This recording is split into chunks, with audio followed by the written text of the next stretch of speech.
So आज हामी यो भिडियोमा हामी एज अ युजर कसरी चाहिँ हामी एउटा भेन्डर ट्युटर बन्न सक्छौँ भन्ने कुरा जान्नेछौँ। सो त्यसको लागि चाहिँ भिडियो अन्त्यसम्म हेर्नु होला। सो अब हेर्न सक्नुहुन्छ हामी एज अ युजर रजिस्टर भइसक्यौँ। अब एज अ युजर चाहिँ कसरी तपाईँ भेन्डर ट्युटर बन्न सक्नुहुन्छ हाम्रो प्लेटफर्ममा त्यो हेर्नेछौँ। सो त्यसको लागि चाहिँ तपाईँ हेर्न सक्नुहुन्छ सेटिङमा आउनुहोस्। सेटिङमा आइसकेपछि तपाईँसँग अप्सन हुन्छ request tutor or vendor role भनेर। सो यो क्लिक गरिसकेपछि तपाईँसँग दुईवटा अप्सन हुन्छ। इदर तपाईँ कोर्स सेल गर्ने ट्युटर हुनुहुन्छ है अरू इन्स्ट्रक्टर हुनुहुन्छ अरू तपाईँले सामान अरू इभेन्ट्सहरू क्रिएट गर्ने र बुकिङ जस्तो कुराहरू क्रिएट गर्ने भन्ने तपाईँसँग अप्सन हुन्छ। सो इक्जाम्पललाई म अहिले चाहिँ भेन्डर एज अ भेन्डर भएँ। सो एज अ भेन्डर भइसकेपछि मैले I want to sell musical instruments from your website. So kind of यस्तो डिस्क्रिप्सन दिनुहोस् सो द्याट तपाईँको रिक्वेस्ट चाहिँ अप्रुभ होस्। सो रिक्वेस्ट सबमिट गरिसकेपछि हाम्रो यहाँ रिक्वेस्ट सबमिट भइसक्यो। अब हामी के टाइम वेट गर्छौँ within a day or day. अब हाम्रो रिक्वेस्ट अप्रुभ भइसकेपछि हामीले चेन्जेस हेर्न सक्छौँ। हाम्रो जुन ड्यासबोर्ड थियो त्यो ड्यासबोर्डमा अघि माई अकाउन्ट सेक्सन मात्र थियो, तर अब चाहिँ vendor management, vendor orders and finance र भेन्डर सेटिङ जस्तो कुराहरू चाहिँ एड भएको छ। सो अब हेरौँ चाहिँ भेन्डर म्यानेजमेन्टमा के रहेछ भन्ने। सो माई प्रोडक्ट सेक्सनमा तपाईँले चाहिँ आफ्नो प्रोडक्ट्सहरू, फिजिकल प्रोडक्ट्स, इन्स्ट्रुमेन्टहरू, मर्चेन्डाइजहरू सबै कुराहरू लिस्ट गरेर सेल गर्न सक्नुभयो। माई इभेन्ट्सबाट तपाईँले इभेन्टहरू क्रिएट गरेर त्यसको टिकट्सहरू सेल गर्न सक्नुभयो। इभेन्ट एटेन्डिङमा तपाईँको टिकट्सहरू जब तपाईँको सेल हुन्छ त को मान्छेले किन भन्ने कुरा चाहिँ यहाँ रेकर्ड हुन्छ।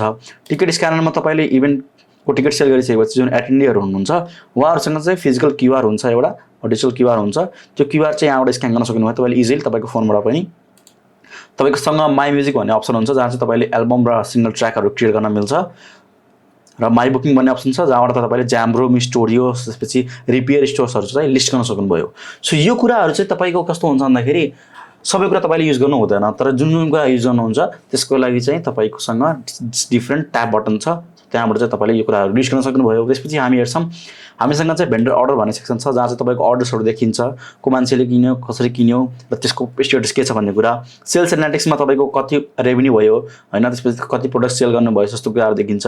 विथड्रवल तपाईँले प्रोडक्ट्सहरू सेल गरिसकेपछि त्यो पैसा चाहिँ तपाईँसँग डाइरेक्टली आउँदैन, त्यो हाम्रो अकाउन्टमा बसेर हुन्छ।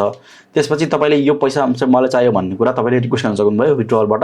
सो विथड्रवल गर्ने बित्तिकै तपाईँसँग अप्सन हुन्छ ई सेवा खल्ती र bank transfer. So details fill गरेर सबमिट गर्नुहुन्छ भने त्यो विथड्रवलको रिक्वेस्ट हामीले पाउनेछौँ र त्यसरी नै तपाईँको bank transfer within 1 or 2 day हुनेछ। अर्को सेटिङ छ हामीसँग स्टोर भेरिफिकेसन।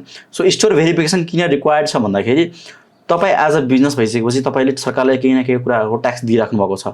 सो त्यो दिइराख्नु छ कि छैन भन्ने कुरा डिपेन्ड गर्छ तपाईँको अर्निङमा होइन। सो यदि तपाईँले कुनै पनि अर्निङ गर्दै हुनुहुन्छ भने तपाईँले सरकारलाई ट्याक्स दिनुभएको छ कि छैन भन्ने कुरा हामीलाई थाहा हुनु एकदमै नेसेसरी छ। त्यही भएर चाहिँ तपाईँ एज अ बिजनेस हाउस चाहिँ तपाईँ भेरिफाइड भइसकेपछि मात्र तपाईँले प्रोडक्ट्स, इभेन्ट्सहरू जस्तो कुराहरू चाहिँ लिस्ट गर्न सक्नुभयो। सो अर्को भनेको डिलिभरी पार्टनर्स भन्ने अप्सन छ। सो अलरेडी चाहिँ हाम्रो नेपाल क्यान मुभसँग हाम्रो इन्टिग्रेसन छ। नेपाल क्यान मुभको एपिआई तपाईँले जुन प्यानलमा हुन्छ त्यसको त्यो यहाँ इन्टिग्रेट गरेर तपाईँले डाइरेक्टली आफ्नो अर्डर्सहरू जुन फिजिकल अर्डर्सहरू छ, मर्चेन्डाइज, इन्स्ट्रुमेन्टहरू डाइरेक्टली त्यहाँ डिस्पाच गर्न सक्नुभयो र त्यहाँबाट चाहिँ बल्ल तपाईँको ट्र्याकिङ हुन्छ। सो अलिकति इजी होस् तपाईँको अर्डर्सहरू फेरि रिटाइप नगर्नु परोस् भन्ने कुरा चाहिँ हामीले यहाँबाट एकदम इजी बनाएको छौँ। सो अर्को भनेको तपाईँको हेल्प एन्ड सपोर्ट सेम अघि तपाईँ एज युजर भइसकेपछि। So this was all about तपाईँ एज अ युजर कसरी भेन्डर लिस्ट गर्न सक्नुहुन्छ हाम्रो वेबसाइटमा र आफ्नो सर्भिसेसहरू र प्रोडक्ट्सहरू चाहिँ सेल गर्न सक्नुहुन्छ। अब हामी जानौँ हामी चाहिँ एज अ ट्युटर चाहिँ कसरी रजिस्टर हुने भन्ने कुरा। ट्युटरको लागि चाहिँ तपाईँ के गर्न सक्नुहुन्छ, क्लिक गर्नुहोस्।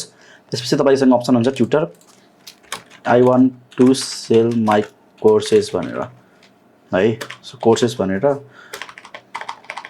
कोर्सेस सबमिट गर्न सक्नुभयो। अब एज अ ट्युटर अप्रुभ भइसकेपछि तपाईँ हेर्न सक्नुहुन्छ तपाईँको अलिकति डिफ्रेन्ट चेन्जेस छ। तपाईँ एज अ इन्स्ट्रक्टरको ट्याब एड हुन्छ जहाँ चाहिँ तपाईँले कोर्सहरू म्यानेज गर्न सक्नुहुन्छ। तपाईँको कोर्सको चाहिँ क्वेसन्स एन्ड आन्सर दिन सक्नुहुन्छ। तपाईँको कोर्सको एनालिटिक्स, तपाईँको कति रेभेन्यू भयो, कति स्टुडेन्ट छन्, तपाईँको कति रेटिङ छ भन्ने कुराहरू तपाईँ यहाँबाट जान सक्नुभयो। र अर्को भनेको तपाईँको म्यानेज कोर्स सेक्सनमा तपाईँको चाहिँ कोर्स क्रिएट गर्ने अप्सन छ। सो यो चाहिँ हामी अर्को भिडियोमा हेर्नेछौँ। Thank you so much for watching till the end. यदि तपाईँले केही इस्यु छ भने रिगार्डिङ जुन तपाईँले बुझ्नुभएको छैन भने तपाईँले हामीलाई कन्ट्याक्ट गर्न सक्नुहुन्छ। कन्ट्याक्टको लागि हामीसँग दुईवटा अप्सन छ, वाट्सएप र अर्को भनेको तपाईँको वेबसाइटमै टिकट छोड्न मिल्छ। सो टिकटको लागि चाहिँ तपाईँ अबाउट सेक्सनमा आएर तल हाम्रो फर्म भर्न सक्नुहुन्छ अथवा तपाईँको आफ्नो ड्यासबोर्डमा गएर त्यहाँ टिकट्स भन्ने अप्सन हुन्छ, त्यहाँ गएर सबमिट गर्न सक्नुहुन्छ। रिगार्डिङ एनी इस्युज, तपाईँको पेमेन्ट होस् कि तपाईँको लिस्टिङको कुरा होस्, तपाईँको events creation, everything. So this was all about the tutorial. See you in the next video.